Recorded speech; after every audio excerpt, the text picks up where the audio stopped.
일단 요거 한번 보면서 제가 진행을 할게요. 자, 밀도는 우선 우리 정의하기를 부피당 질량을 밀도라고 정의하고요. 부피라는 이제 공간적인 양 개념에다가 거기에서 어떤 단위 부피에 얼마만큼의 질량을 가지고 있느냐를 밀도로 정해요. 질량이라는 거는 물질마다 다 같을 수 있잖아. 그런데 부피라는 거는 물질마다 다른 값을 가질 수 있기 때문에 온도와 압력에 따라서 그래서 부피당 질량을 우리가 밀도라고 정의하고요. 그래서 보통은 액체나 기체 같은 경우는 밀리리터 분의 이제 그램으로 표시할 수 있고요. 그리고 고체 같은 경우는 이제 어느 정도 정육면체라든지 이런 고체 같은 경우는 세제곱센티미터를 부피로 우리가 할 수 있잖아요. 그래서 그램 퍼 세제곱센티미터로도 나타낼 수 있어요. 어쨌건 밀도는 뭐 이런 이제 양적인 개념이다 생각해주시면 될 것 같고요. 그래서 물질의 특성이 된다. 물질마다 다른 고유한 특성이고요. 보통 물의 비열을 1로 잡고 나머지 것들을 비교해서 이제 하게 되고요. 일반적으로 두 가지 물질 이상이 섞여 있을 때 밀도가 큰 물질은 보통 아래로 가라앉고요. 밀도가 작은 물질들은 보통 위에 떠요. 예를 들면은 물에다가 돌과 스티로폼을 넣었어. 그러면 돌 같은 경우는 밀도가 크니까 아래로 가라앉고요. 스티로폼 같은 경우는 가벼우니까 밀도가 작으니까 떠요. 이렇게. 그래서 밀도가 크면 아래쪽에, 그리고 밀도가 작은 물질 위로 생각하시면 되고요. 근데 선생님, 원래 철 같은 게 물에 가라앉잖아요. 근데 왜 배 같은 건 떠요? 어떻게? 그거는 이제 부력 때문에 우리 부력은 1학년 때 배웠었잖아요. 부력은 부피가 커지기 때문에, 그지? 그래서 밑에서 떠받치는 힘이라고 했잖아요. 부피가 커져서 철을 뭉쳐 놓으면은 가라앉겠지. 근데 철을 펴서 부피를 크게 하니까 밀도가 작아지면서 뜨는 거죠. 부력 때문에. 그리고 그리고 만약 액체 상태에 물과 기름을 그냥 같이 섞어서 이렇게 흔들어서 섞어요. 물과 기름은 섞이지 않잖아. 그래서 갈라질 텐데 물은 기름보다 밀도가 크기 때문에 항상 아래쪽에 가고요. 밀도가 작은 기름은 떠요. 그래서 기름은 항상 떠요. 섞이지 않고 이렇게 갈라지는 거, 이렇게 밀도 때문에 이제 생기는 현상이고요. 이 부분이 가장 중요해요. 밀도는 부피가 달라질 수 있어요. 액체나 기체에서 특히. 왜냐면 상태라든지 상태나 액체나 기체 말하는 거고, 온도나 압력에 따라서 액체나 기체가 크게 변하거든요. 그래서 부피 같은 경우는 고체보다는 액체보다는 기체가 더 커지잖아요. 그래서 밀도가 부피에 대해서 역수이기 때문에 부피가 커지면 밀도는 이렇게 작아지잖아요. 그래서 밀도는 고체 상태가 가장 크고요. 부피는 기체 상태가 커지면서 밀도는 작아진다. 알겠죠? 그래서 상태라든지 온도압력에 따라서 뭐가 달라진다? 부피가 달라지기 때문에 밀도값이 변할 수는 있다. 하지만 하나의 상태를 기준으로 했을 때는 물질의 고유한 특성이 되겠죠. 그렇지? 예를 들면 물은 액체를 기준으로 했을 때 1이다. 이런 식으로 기준이 있기 때문에 고유한 특성으로 하는 거예요. 이걸 밀도라고 합니다. 책을 보시면요. 1번 밀도, 질량을 부피로 나눈 값이고요. 단위 부피당 질량을 말하는 거고, 단위 정도 한번 기록해 보시면 좋을 것 같아요. 그램 퍼 밀리리터, 밀리리터당 그램이 되겠고요. 고체 같은 경우는 세제곱센티미터당 그램이 되겠죠. 자, 밀도는 물질의 종류에 따라 다른 값이고요. 같은 물질의 경우에는 관계없이 일정하다. 거기다 밑줄여 주시면 될 것 같고요. 그래서 물질의 종류가 다르면 밀도가 다르다. 즉, 밀도는 물질의 고유한 특성이다. 알겠죠? 자, 질량과 부피 그래프에서의 밀도 비교를 보시면요. A, B, C가 있는데 A, B, C 중에서 밀도가 큰 거는 뭘까? 아니면 밀도가 같은 건 뭘까를 찾는 거는요. 이렇게 식에다 대입해 보시면 돼요. 밀도는 부피분의 질량이니까 그래프 상에서 X축이 부피고 Y축이 질량이라고 되어 있으면요. A와 B는 각 단위 부피당 질량이 같아요. 왜냐면 기울기가 같은 거니까. 그치? 그래서 A, B는 같은 물질이라고 할 수 있고요. C 같은 경우는 부피당 질량이 다른 값이잖아. 그래서 기울기가 다르잖아. 기울기가 낮지, 그치? 그래서 A, B가 밀도가요. A와 B는 같은 물질이고 C는 밀도가 작다라고 해석할 수 있죠. 그래서 밀도라는 정의를 잘 알고 있으면 기울기를 보고도 알 수 있겠죠. 밀도는 부피분의 질량이에요. 이 그래프에서는 부피 X축분의 질량 Y축. 그러니까 그래프의 기울기가 되겠죠. 오케이? 그래서 같은 물질인 경우는 같은 기울기의 그래프상에 놓여 있다라고 생각해 주시면 될 것 같아요. 그래서 기울기는 부피분의 질량이 밀도이기 때문에 기울기가 클수록 밀도가 크다. 거기다 밑줄에 넣으시고요. 세 번째 A와 B는 밀도, 그러니까 기울기가 같으니까 같은 물질이다. 거기다 밑줄에 넣으세요. 그래서 이렇게 밑에 있는 A, B, C처럼 계산할 수 있어야 돼요. 여러분들도. A 같은 경우는 10세제곱센티미터당 20g. 그치? 그래프 읽을 수 있죠? 중학교까지만 읽을 수 있지? 벌써 했죠? B 같은 경우는 20세제곱센티미터당 40. 그러니까 20분의 40이니까 2. 그러니까 A, B는 기울기가 2로 같죠? C는 20세제곱센티미터 분의 10g이니까 2분의 1 되겠죠. 0.5. 오케이. 그러니까 A, B는 같은 물질, C는 다른 물질. 자, 2번. 밀도가 큰 물질은 밀도가 작은 물질을 아래로 가라앉는다 그랬고요. 밀도가 크면 아래로, 밀도가 작으면 위로. 만약에 뭔가 액체 상태에다가 밀도가 다른 두 물질을 넣었다. 그럼 큰 물질은 아래로 가라앉고요. 작은 물질은 위로 뜬다. 그랬죠? 그래서 항상 기름과 물을 섞었을 때는 항상 물은 아래로, 기름은 항상 위로 뜬다. 밀도 차이 때문에. 자, 아래쪽에 보시면요. 밀도의 변화 보면요. 고체와 액체의 밀도와 기체의 밀도가 있는데요. 아까 말씀드렸듯이 고체 상태가 대부분은 밀도가 크다. 그죠? 그렇게 생각해 주시면 될 것 같고요. 액체 같은 경우는 온도가 높아지면 부피가 약간 증가하기 때문에 밀도가 작아질 수 있다는 거 참고해 주시고요. 그리고 기체의 밀도가 더 중요해요. 아래쪽에 보시면요. 기체는 온도가 높아지면 부피가 커지잖아. 그러니까 밀도가 감소하고요. 거기다 밑줄에 넣으세요. 온도가 높아지면 부피가 증가하니까 밀도 감소.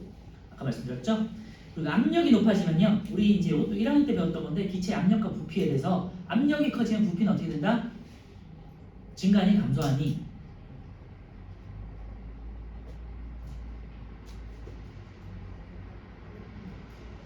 왜 대답을 안 해? 압력이 높아지면 부피는 감소하죠. 그죠? 압력과 부피는 기체에서는 반비례하였죠. 그리고 온도에 대해서는 부피가 크게 증가한다고 그랬었고요. 그래서 압력이 높아지면 부피가 크게 감소한다. 거기다 밑줄에 놓고요. 그래서 압력이 높아지면은 부피가 작아지니까 밀도는 커진다고. 알겠지? 그래서 기체의 밀도를 표시할 때는요. 몇 도씨 몇 기압을 항상 표시를 해줘야 돼요. 그래서 온도와 압력과 함께 표시한다. 거기다 밑줄에 놓으시면 될 것 같고요.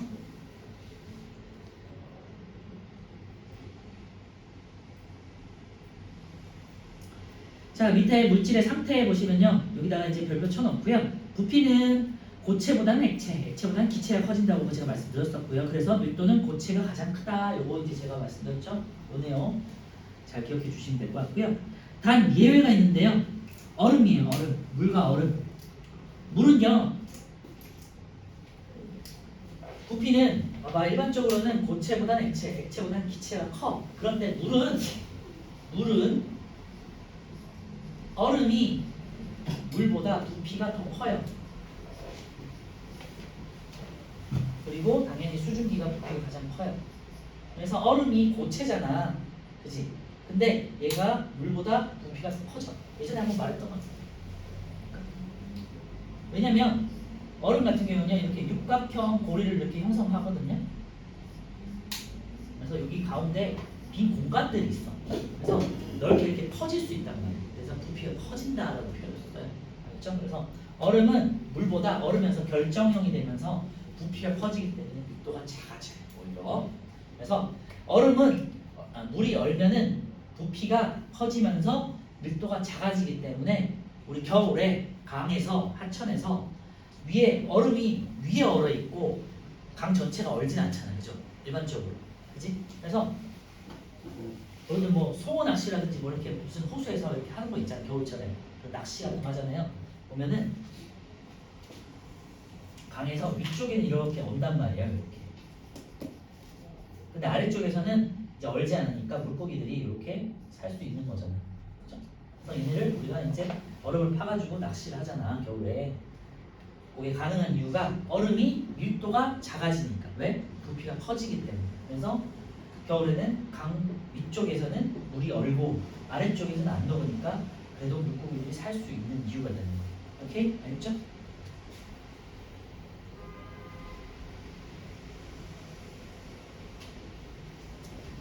그래서 다시 정리하면요. 부피는 일반적으로 고체보다는 액체보다는 기체가 커지고 그래서 고체가 일반적으로 고체가 밀도가 가장 큰데 물은 예외다. 왜? 부피가 커지기 때문에 얼음이 되면 그래서 밀도가 작아진다. 그래서 물은 예외라는 거 잘 기억해 주세요. 육각형 결정을 이루면서 부피가 커지기 때문이에요. 알겠죠? 자, 3번 혼합물의 밀도 보면요. 혼합물은 성분 물질의 혼합 비율에 따라서 밀도가 달라진다는 얘기죠. 소금물 생각하시면 되고요. 물에다가 달걀을 넣고요. 그 다음에 그러면 달걀이 밀도가 크기 때문에 가라앉아 있어. 그런데 거기다가 소금을 조금씩 넣어.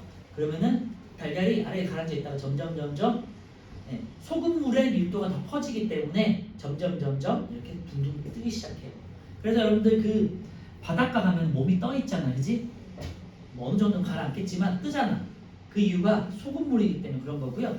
혹시 사해라고 혹시 아니? 이스라엘에? 소금물인데. 그지? 완전히 소금물 농도가 높은 바닷가잖아요, 그죠? 네, 바다라기보다는 사실 호수인데 거기가 주변이 옛날에 바다였기 때문에 바다였다가 이렇게 떠올라가지고 만들어진 곳이잖아요. 그래서 호수인데 바다처럼 넓기 때문에 이제 바다라는 표현을 쓰는데 그래서 이름이 사해야 사해. 왜냐면 죽을 싸잖아. 왜 여기 이 바다는 물고기들이 살겠니 못 살겠니? 네, 일반적인 바다보다 소금물 농도가 엄청 진하기 때문에 물고기들이 생존할 수 없어. 그래서 뭐 식물도 거의 없고 하다 보니까 이제 죽을 삭자서 사해라고 하고 여기에서 이제 뭐 수영하는 거 이제 영상으로는 본 적 있을 거죠. 아니면 유튜브 같은 거 한번 찾아보시면요. 물에 그냥 둥둥둥 떠 있어 정말로. 우리가 일반적으로 바다 가면 좀 가라앉잖아, 그지? 이렇게 막 이렇게 손짓도 하고 해야 되는데 발짓도 해야 되는데 여기서는 정말로 그냥 가만히 떠 있거든요. 그래서 왜냐면 소금물의 농도가 높아지니까 그 농도가 밀도가 굉장히 무거워져. 소금물의 밀도가 더 커지기 때문에 사람은 더 가볍게 느껴집니다. 오케이? 알겠죠? 그래서 이런 게 달걀을 넣고 물에다가 소금을 넣는 간이 실험을 통해서도 밀도를 한번 확인할 수 있다는 거. 소금을 녹이면 달걀의 밀도가 작아지기 때문에 혹은 소금물의 밀도가 커지기 때문에 이렇게 표현하겠죠. 그래서 달걀이 둥둥 뜨게 된다. 그래서 소금을 넣으면 넣을수록 당연히 달걀은 더 뜰 수 있겠지. 그래서 이런 실험은 간단하게 할 수 있으니까 집에서도 한번 해보세요. 투명한 유리컵 혹은 유리 잔에다가 물을 넣고 달걀을 넣은 다음에 소금을 계속 때려 넣으면은 엄마가 싫어하겠죠.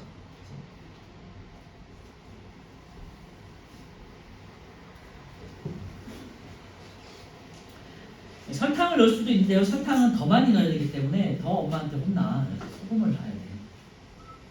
어차피 뭐라도 흔하고 똑같잖아요. 그럼 그렇지. 과학 실험이라고 하면 더 힘들지 않을까? 그래서 소금물의 농도가 커질수록 밀도가 커진다라는 것만 기억해 주시면 될 것 같고요. 자, 4번 밀도와 관련된 여러 가지 생활 속 현상 한번 보면요.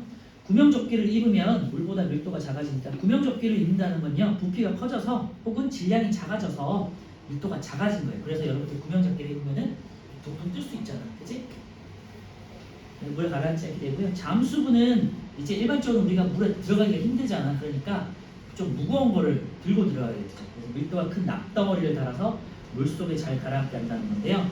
질량을 크게 하는 경우가 되겠죠. 3번은요. 공기보다 밀도가 작은 헬륨을 넣었다고 그랬죠. 헬륨은 부피가 큰 기체예요. 그래서 밀도가 작고 부피가 크니까 밀도가 작다고 해도 가벼우니까 질량이 작아져서 밀도가 작다라고 생각하시면 될 것 같고요.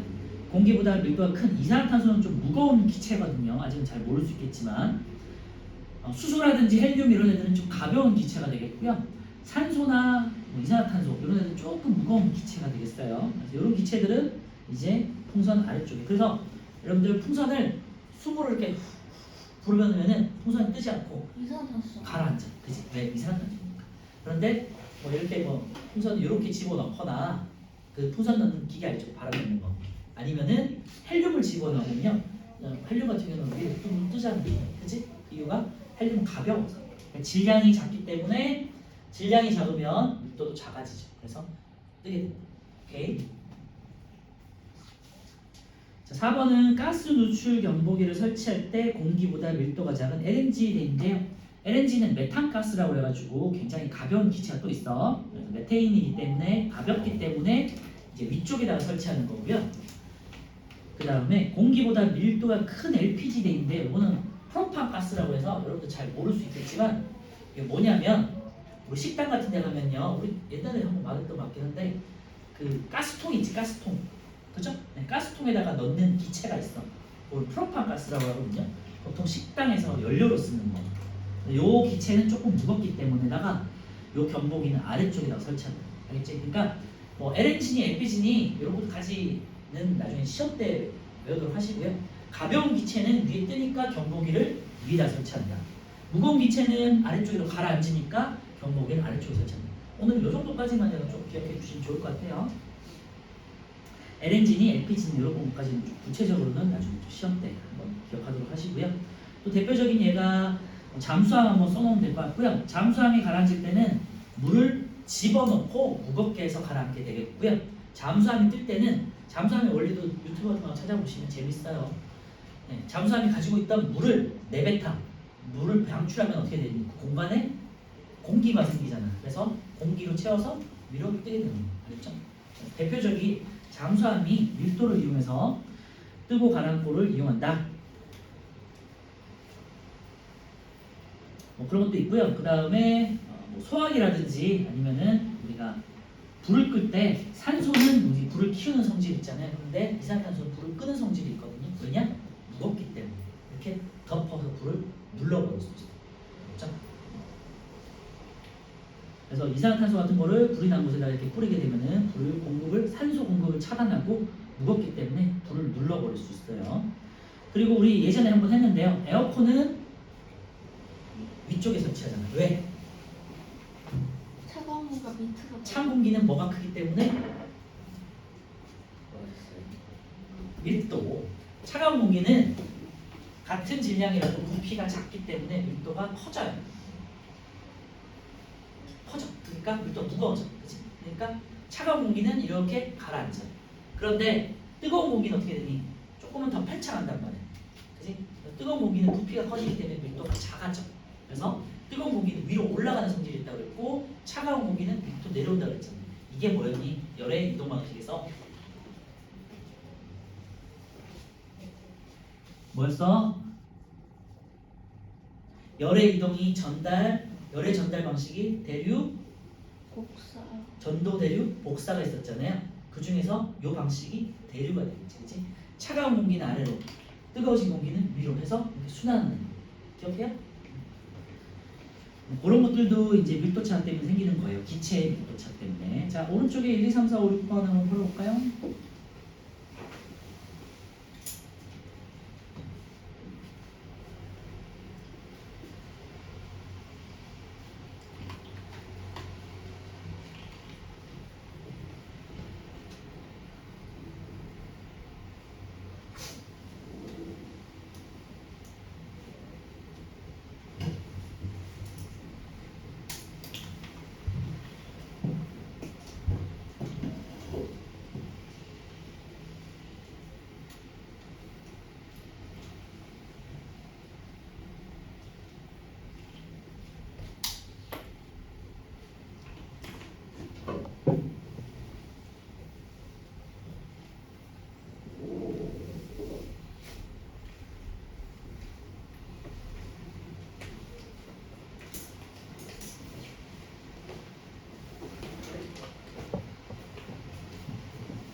오늘은 뒤에 용해도의 71페이지까지만 하고 뒤에 있는 문제는 숙제를 한번 풀어보시면 될 것 같아요. 76페이지부터 79페이지까지 한번 풀어보시면 다음 주에 문제 풀고 그다음 혼합물의 분리 1, 2 이렇게 나가고 그다음 마무리하면 될 것 같아요. 여기다가는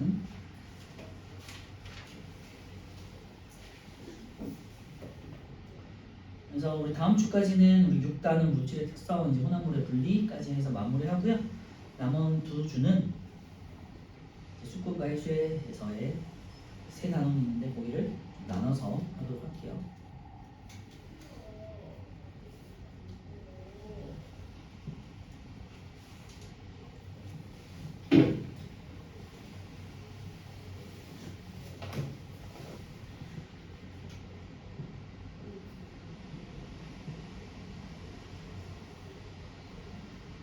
밀도 같은 경우는 아무래도 식이 있다 보니까 밀도는 부피분의 질량이라는 식이 있잖아요. 그래서 계산 문제가 나오긴 하는데 그렇게 어려운 수준은 아니고요. 개념만 알고 있으면 돼요.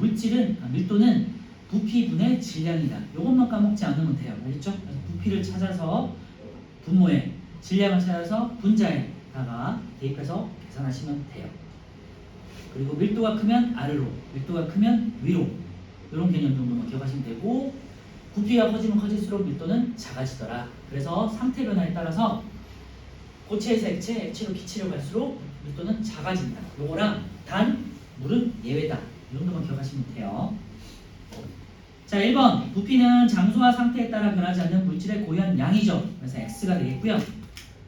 아니죠. 상태에 따라서 변할 수 있죠. 장소에 따라서, 그치? 부피는 변하니까. 그래서 장소와 상태에 따라 변하긴 하지만 어떤 기준에서 어떤 상태를 기준으로 했을 때는 고유한 양이 된다고요. 그래서 X 질량의 단위에는 그램과 킬로그램이 있다. 뭐 이거는 맞아요. 네. 밀도는 물질의 부피를 질량으로 나누는 값이다. 질량을 부피로 나눈 거죠. 거꾸로 돼 있네. 그래서 틀렸고요. 밀도의 단위는 그램 퍼 세제곱센티미터 고체의 경우, 그 다음에 그램 퍼 밀리리터 액체의 경우, 그죠? 뭐가 되겠고요. 두 물질의 부피가 같을 때는 질량이 작을수록 밀도가 크다 돼 있는데요. 질량은 분자값이잖아. 그러니까 질량이 작을수록 밀도도 작아지겠죠. 그지? 3번 A와 D의 밀도를 각각 구하셔야 되는데요. 부피는 X축이고요. 질량은 Y축이야. 그래서 A 같은 경우는요. 10분의 40이니까 4g per 세제곱센티미터 단위까지. D는요. D는 20분의 10이야. 그러니까 2분의 1 혹은 0.5g per 세제곱센티미터까지. 같은 물질로 예상되는 건요. 같은 기울기를 가지고 있는 거야. 그래서 B와 E가 되겠죠. 그치? 하나하나씩 다 계산을 해보시면 돼요. A는 4, B는 1, D는 0.5, C는 2분의 3이니까 1.5, E는 30분의 30이니까 1 이렇게 하셔도 되고요. 그 다음에 줄을 한번 쭉 그어보는 것도 되겠죠. B와 E는 같은 기울기를 가지고 있는 게 확인이 되지, 그치? BC는 아무래도 C가 위쪽에 있고 E가 같은 줄에 있잖아요. 그래서 그렇게 풀어도 돼요. 자, 4번요. 밀도를 비교하시면 되는데요. A가 가장 가벼운 거고요. 제일 위쪽에 있으니까. 자, 밀도는 가벼울수록 위쪽에, 밀도는 클수록 아래쪽에 가라앉는 거야. 그래서 A가 가장 작고요. 그래서 순서대로 A, B, C, D, E 그냥 순서대로 이렇게 찾으시면 돼요. A가 가장 가볍고 E가 가장 무겁다. 그리고 C와 E 사이에 있는 D는 C, D, E 이렇게 그냥 순서대로. 알겠죠? 5번 밀도의 변화에 대한 거. 고체나 액체의 밀도는 압력의 영향을 크게 받지 않는다 돼 있고요. 온도의 영향을 받는다. 액체의 경우. 그래서 오는 1번 5. 2번 기체의 밀도를 나타낼 때는 온도 압력을 함께 표시해야 돼요. 둘의 영향을 크게 받기 때문에. 왜? 부피가 변하니까. 3번 같은 물질의 경우에 물질의 상태가 변해도 밀도는 변하지 않는다 돼 있는데요. 상태가 변하면 액체 기체가 되면 부피가 커지기 때문에 밀도도 작아지거나 변화될 수 있죠. X. 자, 6번 헬륨을 채운 풍선은 위로 떠오른다. 헬륨이 가벼우니까 밀도가 작아져서 뜨죠. 구명조끼를 입으면 마찬가지로 가볍고 아니면 부피가 커지니까 밀도가 작아져서 뜨죠. 그래서 6번에 밀도 되겠고요. 자, 70페이지 용해도 할 건데요. 잠시 필기를 좀 할게요.